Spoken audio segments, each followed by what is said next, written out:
Good morning, guys. So this is the second last lecture of the term, and this lecture is the first of two lectures on amphibians, specifically early tetrapods and the modern amphibians. Just some background of where does it fit in. So you remember in terms of the fishes, we were working with the group Sarcopterygiae. Sarcopterygiae is the lobe-fin fish group. And you can see that the lobe-fin fish group also includes the tetrapods. So remember, what is a fish? A fish is all vertebrata excluding the tetrapods. Okay, so now we're moving towards the tetrapods. Okay, you remember the coelacanth and the lobe-fin fishes, the lungfishes that we spoke about during the fishes assessment. Now we're considering the diversification away from the fishes towards the tetrapods. Okay, just some interesting things, that there are some animals, some fossil records of some animals that have some overlapping characteristics. Two of them are the Acanthostega, which was aquatic, but it definitely had well-developed limbs and digits as well, but it was completely aquatic. Then the Ichthyostega, which was terrestrial and looked very similar to, this is the Ichthyostega group. You can see what they look like. This is a land-dwelling fossil, dinosaur, or not a dinosaur, a fossil of this animal. And its characteristics were very similar to fish in the sense that it had a head, girdle, and structure that looked very similar to a fish. So just to show you that there are some groups that fit in between this. You know, we have some records, fossil records of species that have these characteristics. But again, don't be so scared about these things, about how they fit in, because, you know, for me and myself, I always ask myself, how does it know that it needs fingers? How does it know that it needs limbs? How does it know? So I don't stress about things like this. Okay, then we have the amniotes. Okay, so the amniote group, I've just put here in black, because the amniote group, which is a part of the tetrapods, the tetrapoda, they are all the groups that have been able to carry their bags of water, their baby in a bag of water with them. So that's what an amniote is. An amniote refers to that bag of water, the placental bag inside the animal that the animal can carry with it. Even it includes the animals that lay eggs.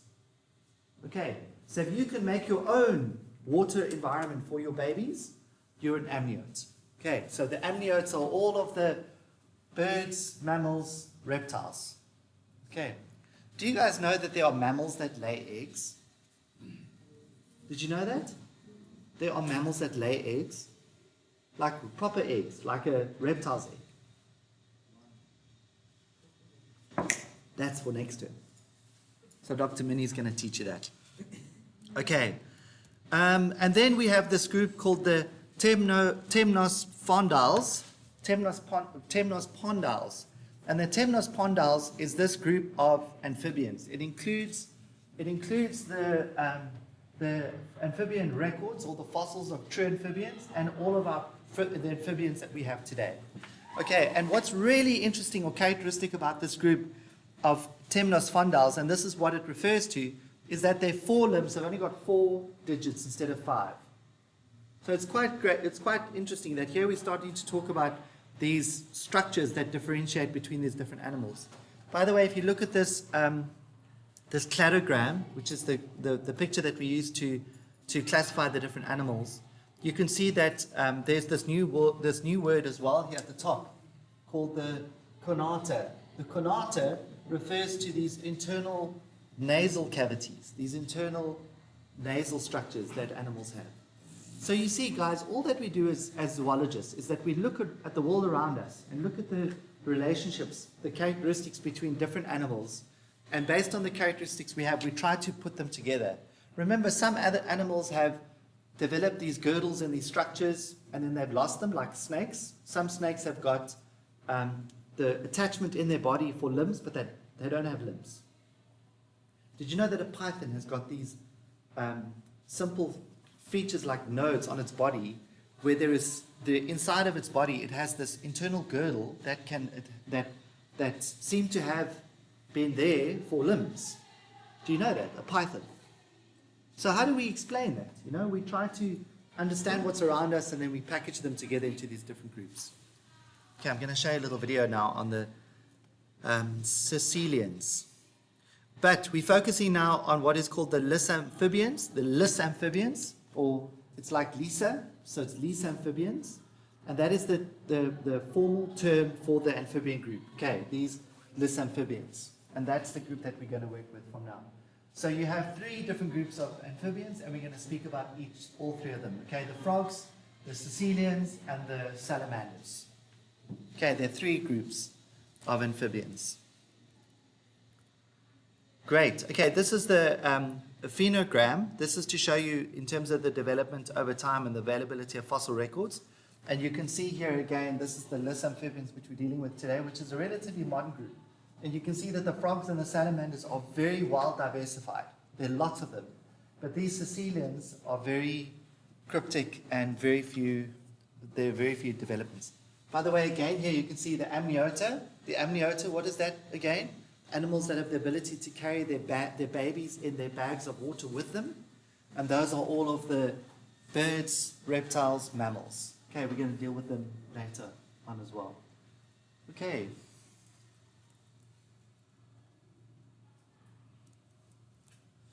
Okay, so in terms of what are the characteristics that are so important and why is this such a major step? The ability of animals to use land from the watery environment there have to be some major adaptations of animals to be able to survive on land. If you compare the animals and the characteristics of the animals that survive in water. So there's some major changes. And why? It's because of the characteristics of the land habitat, the terrestrial habitat. You know, life, or the animals that utilize land-based habitats, we refer to them as terrestrial habitats. So we do this comparison between aquatic habitats and terrestrial habitats. And to move from an aquatic habitat to a terrestrial habitat is very difficult. It takes a lot of adaptations, but some animals, like the amphibians, they have actually been able to embrace both. So they have an aquatic phase and they have a terrestrial phase. Okay, and that's quite amazing, especially as a biologist. In effect, animals still carry their water their water with them from water to land, and that's just a reference to say that all animals, your bodies are based on fluids, and the majority of your body is actually based on water. So you actually need a very important integument. You need a good exoskeleton or a skin covering to allow you to keep all of these fluids and these things that you need to survive with you. And in the watery environment, there was the opportunity to get the water from the environment and keep that balance because you're in water already was quite easy. What do you do on land? You have to carry it with you. Okay, so that's quite an interesting adaptation. What makes terrestrial habitats so different from aquatic habitats from an organismal perspective is, very importantly, the oxygen content. So the oxygen content in terrestrial environments is actually much higher, but 4 times greater than the watery environments. Much more oxygen available to us to use. Where does the oxygen come from, by the way? It comes from photosynthesis, from plants. Eh?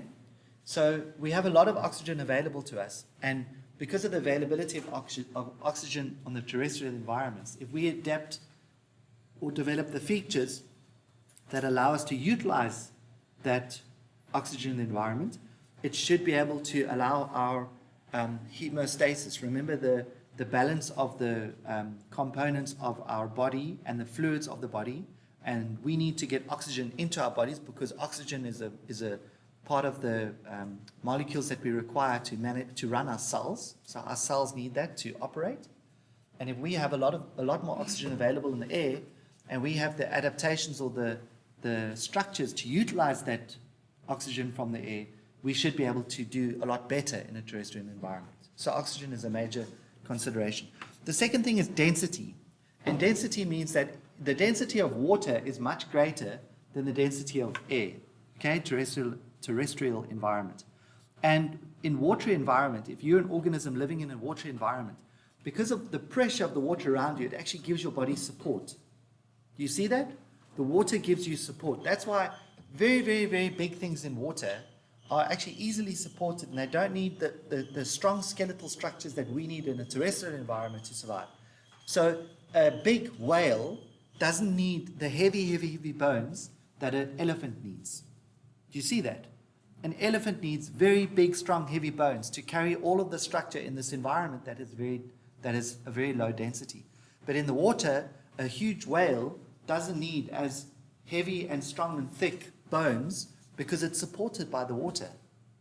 Eh? You see that? So that's a major development. So we also need then a very strong internal skeleton to help us to survive on land. Temperature regulation. Now, water is a substance that is very tolerant to changes in temperatures. The temperature of water doesn't change very quickly. It's quite stable.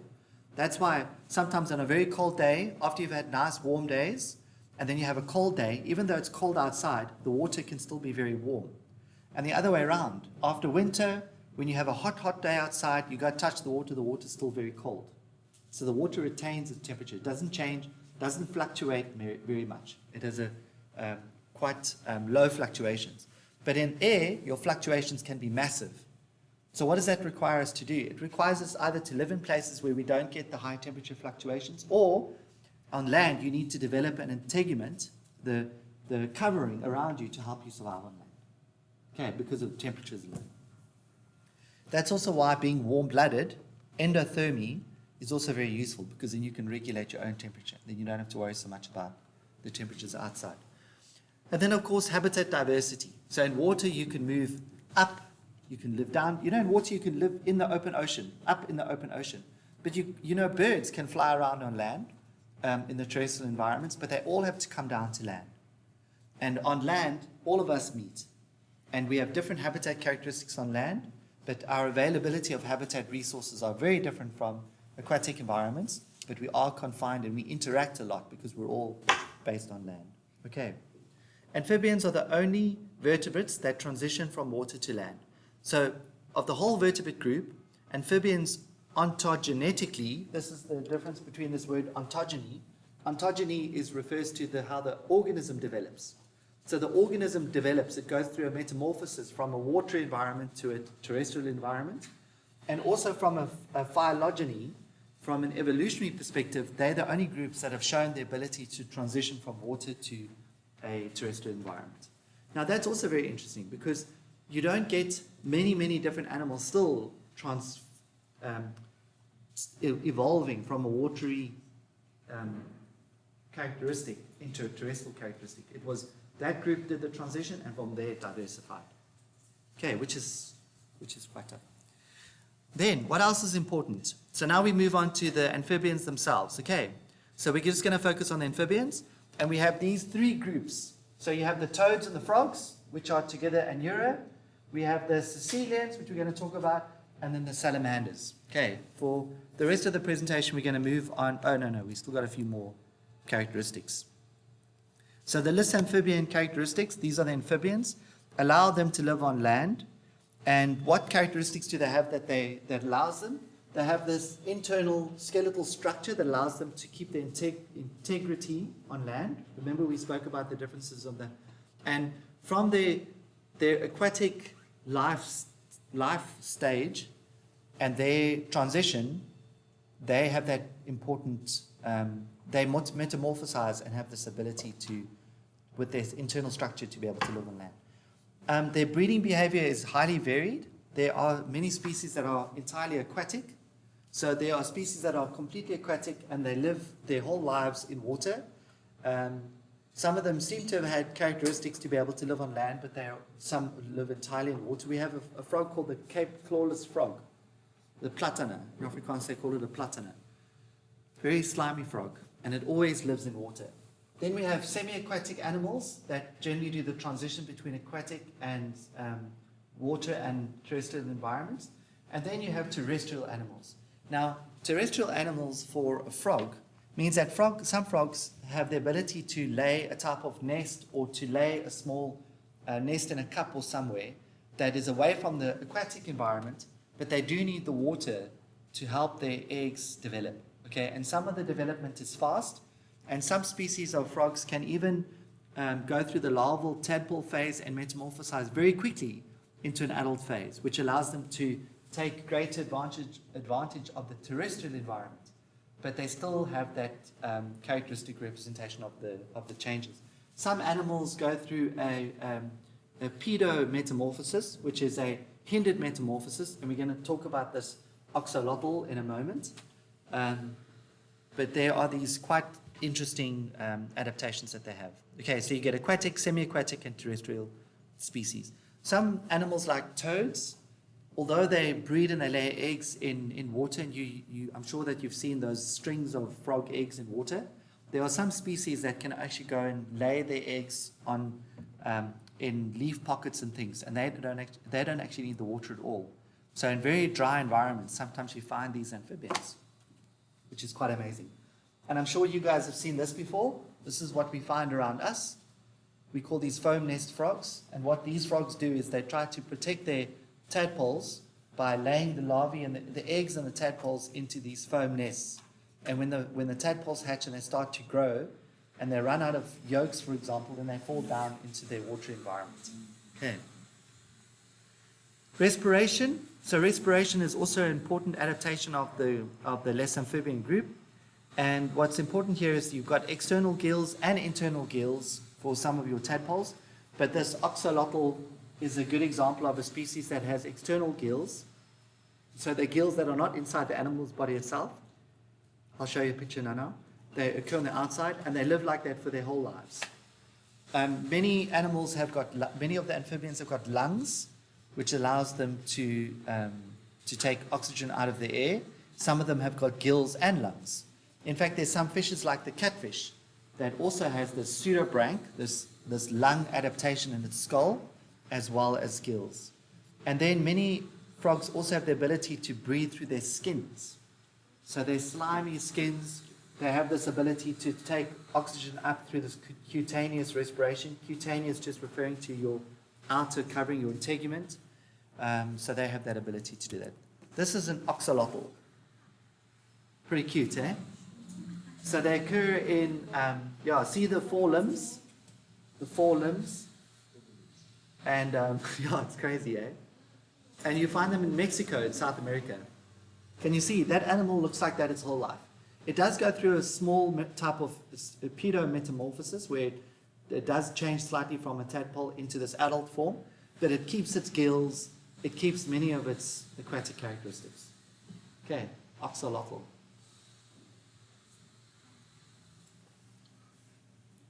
Axolotl. Okay, and then what I want to show you quickly is we're going to move onto frogs, but before I move to the frogs, I just want to see if it'll work.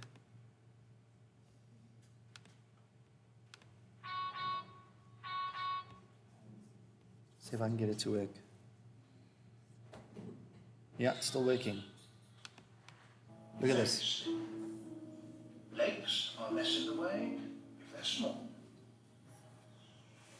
And one great group of burrowing amphibians has lost its legs altogether.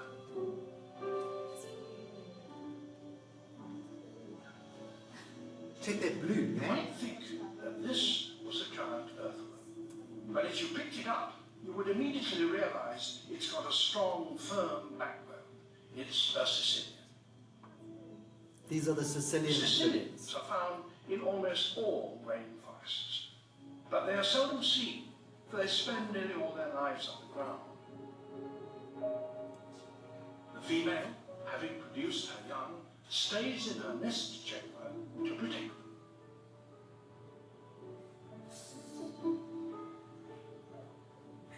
Sicilian eyes are rudimentary. They're covered in skin and scarcely function. In the darkness of the ground, however, the animals have no need for them. The young enthusiastically lick a secretion from a gland at the end of their mother's tail, and their constant hunger seems to be the factor that keeps this little blind family together.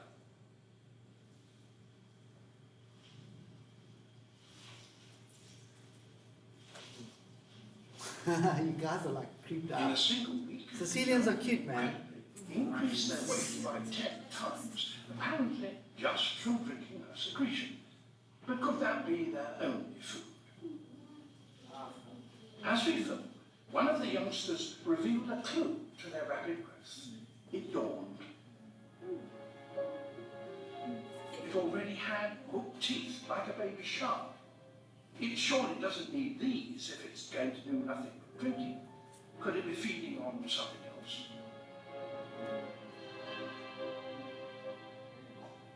A few hours later, our cameras, for the first time, revealed the answer. There was a sudden frenzy of activity. The babies started swarming all over their mother.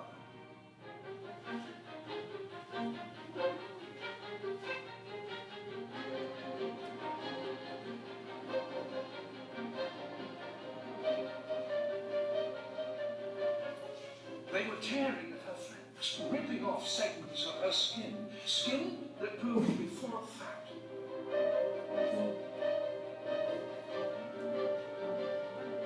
That's freaking gross. It turned out that she regrew her skin every 3 days to provide her young with another nourishing meal.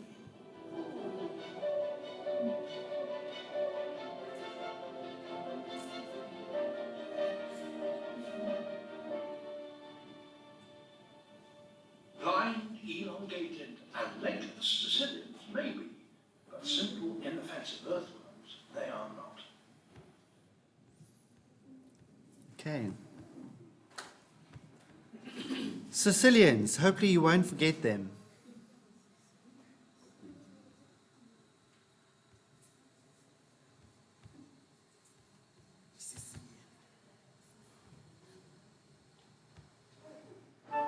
Grammarly does more than catch errors. Okay, let me just stop this. With Grammarly, you can find really good, no, perfect words that Okay, back to the axolotl. Cis. Okay, now if we move on to the Anura, remember we've got 3 different groups. So there's the Anura, Gymnophiona. Gymnophiona is the Sicilians, and the Urodela are the salamanders.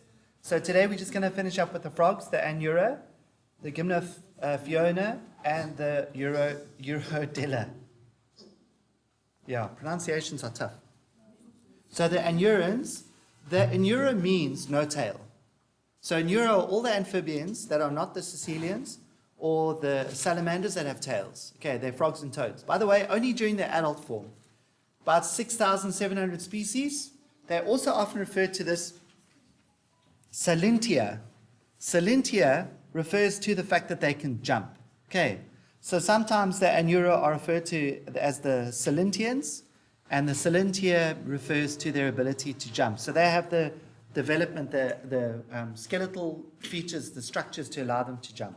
Okay, they always undergo metamorphosis between a tadpole phase and an adult frog phase. Their habitats are very diverse. As I've said before, you have aquatic, semi-terrestrial, and terrestrial environments. And guys, you can see this is just a very simple picture of most, not all, most of the frogs and toads that you find in southern Africa. So the diversity of these animals is tremendous. You guys know tree frogs, you know the toads. This is the pictures actually of the Cape clawed frogs, which are completely aquatic. So we have aquatic groups, we have semi-aquatic groups, and then a lot of the tree frogs are terrestrial groups. They don't need water at all. Okay. And then of course, do you guys know the bullfrog? The African bullfrog. It's one that you find around grasslands. This is quite a big one, but they can get massive. They're so big that they can even eat ducks and rats and things like that. They're massive. Okay, what's also important is that you guys know and can reproduce the life cycle of the leopard frog, or the frog, life cycle of a frog. And I'm quickly just going to go through some of the different stages that you need to learn. How many of you did the prac, where you looked at the life cycle of the frog? 1, 2, 3, 4. Okay, good. It's good, because it's part of your work as well, which is great. So what happens? So frogs in their terrestrial environment, they generally attract each other using, how do frogs attract each other? Sound. They call each other. The frogs, and the noise at the night calls them to each other. So they call and call and call and call, and they attract females to each other. Then what they do is they pair up. Sometimes they fight to pair up. But this pairing up is still a characteristic, an adaptation of frogs to try and be as successful in their reproduction as possible. Okay, so they call this amplexus. So the amplexus is a characteristic where the male actually grabs the female and he can lock on. He can lock onto her to hold tight. And what that ensures is that when the female lays eggs and the male can release his sperm onto the eggs, that they can have the best chance of successful reproduction together. So the first thing is the male calls the female using sound. The female is attracted by the male, and once they pair up, they clasp, and this is this amplexus. Remember the word amplexus, where the male clasps the female and he holds on to the female. The eggs are then fertilized as they shed. So as she sheds her eggs, the male fertilizes them straight away. Amplexus occurs in terrestrial frogs, semi-aquatic frogs, aquatic frogs. Okay. Eggs are surrounded by jelly coats, which allows them to sometimes they cleave, they stick to substrates in the water, but it protects them from the watery environment. And the eggs themselves, because once they're fertilized, so the little sperm can then enter the egg cells and they can be fertilized, and they'll go through cleavage, and then they develop. Okay, they develop into this larval stage, which is embryo. They have a yolk sac as well, which allows them to feed. Then the tadpole begins. The tadpole emerges. It has external gills. This is the leopard frog. And the tadpole begins to feed on algae. So the first life stage is aquatic. Remember, it's also important to be able to say that there's a terrestrial phase and an aquatic phase. The tadpole begins to feed on algae. It then develops. Skin folds grow over the external gills. So this is spherical, and then it has internal gills. Hind limbs start to develop. Forelimbs emerge. Then it goes through metamorphosis. This is the process of metamorphosis. Once it's completed, the tail is shortened by reabsorption, reabsorbs the tail. Metamorphosis nears completion into the adult Anura, which is the tailless frog. Okay, so you'd get a question like this for 8 or 10 marks. Okay, terrestrial environment, aquatic environment. What are the different stages? Male frogs, how do they attract the females? They amplexus, they pair. The embryos, they fertilize the eggs, they develop in the watery environment, they develop into tadpoles, they have a yolk sac, they've got external gills, they go through the process of metamorphosis, the gills are absorbed internally, they start to develop lungs, they develop limbs, hind limbs first, then forelimbs, complete the metamorphosis as anurans, and then they can go on to a terrestrial life, okay, with lungs. Cool. And then, by the way, that picture's not true on the top. So I bet you somebody's done that. Okay, but it's pretty cool, eh? But what is really fancy about frogs is where they protect their babies. So where do frogs lay their eggs and or protect their babies? And you can see some of the terrestrial frogs, they can actually they make these egg baskets on twigs and things where the frog develops, and it develops through a very rapid tadpole phase into an adult frog right in the egg basket. The whole process can occur, and you can have little frogs emerge. This is completely terrestrial environment.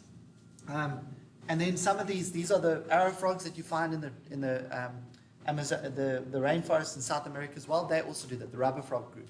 So they are terrestrial. Some frogs make these small nests, and the nests fill up with water, and then they can lay their eggs in nests, and they can go through their rapid tadpole stage in the nest, or even in trees. Often happens in trees, in the cups of different plants, for example. Foam nest frogs, you can see what these guys do. This is one of the foam nest group from the Americas as well.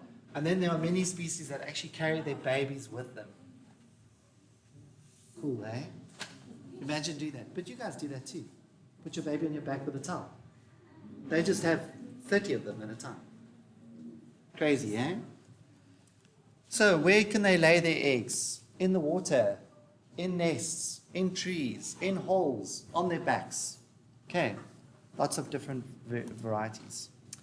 And that, as they say, is the end of the Anura presentation.